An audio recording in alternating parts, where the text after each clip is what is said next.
Good morning, good morning, good morning. Buenos dias, mi gente. Yo-yo. Welcome to Daily Discipline number 466. My name's Rob Hoback. Happy that you're here. Honored and humbled that you keep coming back. Hey, this is going to be the edit that we go with, regardless how this works out, because I'm out of time, right? Nonetheless, my name's Rob Hoback. Happy that you're here. Honored and humbled that you keep coming back like for reals. Appreciate it. It's a Savage Saturday. It's my sister Liz's birthday, so happy birthday to you, Liz. It is also Noop's sister Liz. Her birthday as well. How about that? So, and if there's anybody else out there, happy birthday to you. But you, Liz. I see you, girl. It's also basketball Saturday. Got a lot going on. It's time to get to work, so let's do this. First things first, still the realist. Also a coach. On paper. Coach. Yeah. I had basketball practice last night with Sissy's team. Couple things there, right? Number one, those kids are playing like savages. Savage Saturday, right? They are. They go get those loose balls. It's awesome. Love watching that. Well, love watching to see the intensity that they play with now compared to the way it was earlier this year. Coach to my friends, coach to coworkers. It's not uncommon for people to call and ask my opinion, right? And it used to annoy me, and now it's like, man, you should be flattered by that. People calling asking your opinion. So my thank yous go out to the QE1 for this coffee cup. I love this cup. Reminds me to be a savage. Matter of fact, I'll take that to the game with me and remind the kids, like, we got to play like a savage on Saturday. I'm thankful to this. I got a Christmas card over here with the Slender Man and his family. I put it right there for them to keep an eye on me and intimidate me to get my work done. It's accountability, for real. And I feel like there are times when I've been stuck and all of a sudden I look over and it's him calling. I'm like, yeah, shocker, right? Like you had your little spy looking on me. I'm also thankful that it's Daddy Duty weekend. You know how much I love it, right? And I'm thankful for whatever is next, right?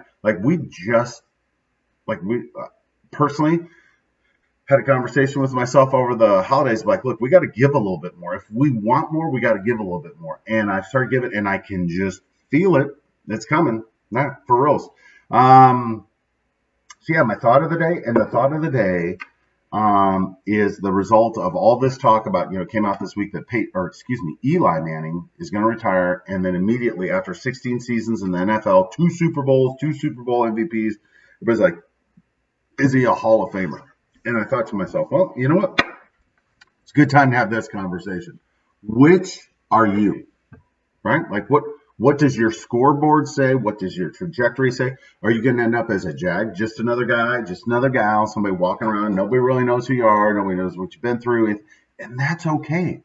There's nothing wrong with that. This is where most people, they're like, look, Rob, I just want to operate in autonomy. I don't want to call any attention to myself, blah, blah, blah. That's cool. It's all good. And seriously, it's fine. Some people just want to be left alone. I completely understand that. Then there's there's Hall of Famers, right? People that just like they found their niche and their lane, and they're like, yeah, we're just going to keep doing this. Excellence. And then there's GOATs, right? Greatest of all time.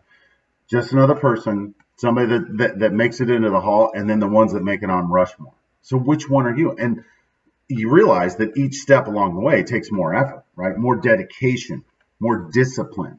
And so using the Manning brothers as an example, Peyton, right? GOAT. He's one of the greatest of all time. He's not the greatest because it's just too big of a sample size. You can't. I mean, some people want to do it. I don't, right? Like he can be in there, right? And I believe that Eli is going to get into the Hall of Fame, and he should, right? If you're the quarterback of a team that wins 2 Super Bowls, and in both of those games, everybody says, hey, that quarterback deserves the trophy. Good for him, right? Good for him. He took advantage of the situation. It wasn't easy for him to do that. Think of all that pressure that came with it. And but everybody who watched knows that Eli didn't have the same fire burning inside of him that Peyton did, right? It just wasn't the same, right? Like Michael Jordan. Think of the GOATs, Tom Brady. These people are real rigid, and they are singularly focused on that single thing, and either you're with them or they're going to move you out of the way, right? Sometimes not nicely. So it all just depends on what we want out of life, right?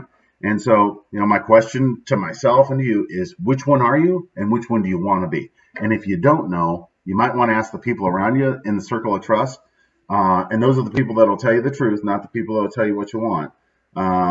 Yeah. And then act accordingly, right? Like if you need to adjust a few things and say, hey, look, no, I'm going to go down as a GOAT. I want to be in the Hall of Fame, whatever. Doesn't matter. That's your call, right? So, but just be aware of it, right? The worst is when you see people walking around thinking that they're a GOAT and they barely qualify as a JAG. Like, oh, you're alive. Didn't even know, as you're just sitting over there in your own little world. Anyway, with that, I'm done for the day. I got to go. Hands up. Peace out. We're better together. I appreciate you stopping by on a Savage Saturday. We're going to go get our basketball on, and we'll be back tomorrow on a Sunday fun day. I think we're going to do a run that back. Had a lot going on this week. Deuces. Love you guys. See ya.